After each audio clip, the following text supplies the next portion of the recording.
Welcome back. आप देख रहे हैं आवाज एंटरप्रेन्योर, जहां पर हमारी नजरें होती हैं पूरे स्टार्टअप इकोसिस्टम पर। और भारत में स्टार्टअप इकोसिस्टम में सिर्फ राज्य सरकारें ही नहीं, केंद्र सरकार भी बड़े पैमाने पर एक्टिव दिखाई दी है।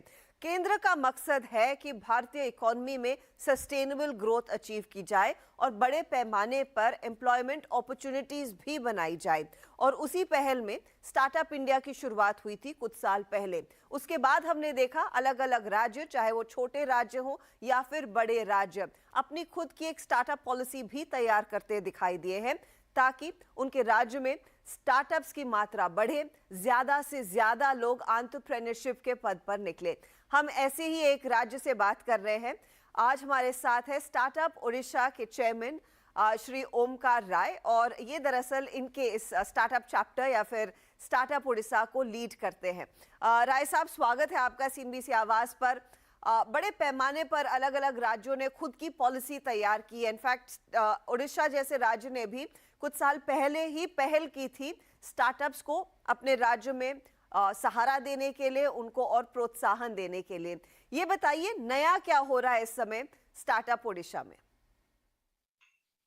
वर्ष 2016 में जब स्टार्टअप इंडिया ने अपना काम शुरू किया था, तो उड़ीसा ने भी अपना Orissa startup and innovation policy 2016 में ही बना लिया था।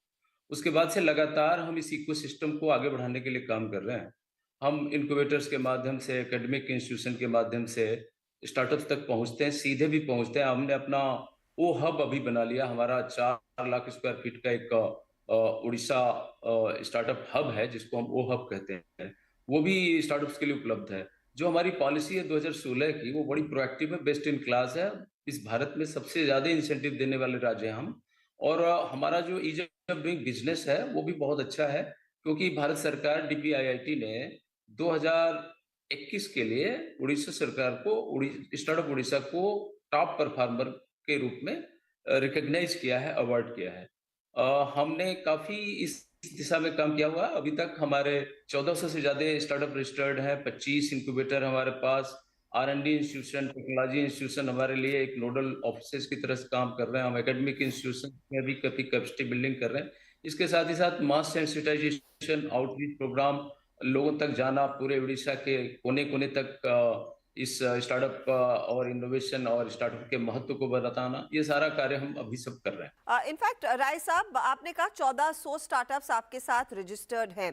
लार्जली ये जो स्टार्टअप्स उड़ीसा में काम कर रहे हैं, वो किस सेक्टर से बिलोंग करते हैं?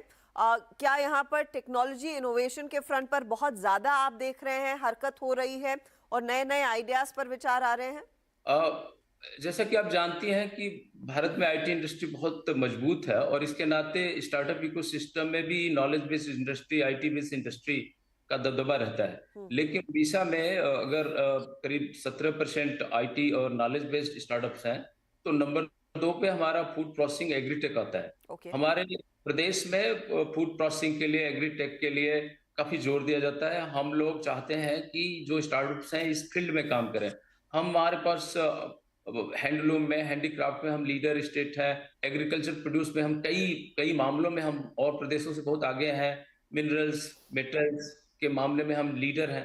तो हम चाहते हैं कि जो स्टार्टअप्स इस क्षेत्र में काम करें, वो ज्यादातर हमारी जो प्रॉब्लम्स, हमारी जो समस्याएं हैं, उनको सॉल्व करें, और सॉल्व करते हुए बड़े स्टार्टअप के रूप में परिवर्तित हो जाए। फूड प्रोसेसिंग है, एग्रीकल्चर है, इस पे हमारा बहुत ज्यादा ध्यान है, क्योंकि इससे लोगों की आय सीधे सीधे बढ़ती है, लोगों के जीवन को सीधे सीधे प्रभावित करता है। जी। और इसलिए हमारे सरकार का, हमारे माननीय मुख्यमंत्री जी का इस पे काफी जोर है, और हम भी इस पे काफी जोर दे रहे हैं। अच्छा, स्टार्टअप उड़ीसा में ये बताइए कितनी बड़ी भूमिका इनफैक्ट इस समय उन पोस्टर बॉयज की है जो इस राज्य से उभर कर आए हैं। एक नाम जिससे हमारी काफी कुछ साल पहले काफी मुलाकात भी हुआ करती थी, वो थे सुब्रतो बागची। फिर रितेश अग्रवाल जो ओयो के फाउंडर है, वो उड़ीसा से है। क्या इस तरह के चेहरों को भी एक पोस्टर बॉय बनाकर और लोगों को आकर्षित कर पाए हैं आप? उनका कितना योगदान होता है लोगों को प्रेरणा देने में कि हमने किया तो आप भी कर सकते हैं? बहुत आपने अच्छा प्रश्न पूछा है। उड़ीसा अपने एनआर, नॉन रेजिडेंट उड़ियाज के लिए काफी काम करता रहता है, उनसे कनेक्ट करता रहता है। अभी हमने जो मेक इन उड़ीसा 2022 में स्टार्टअप उड़ीसा की बहुत बड़ी भूमिका रहने वाली है।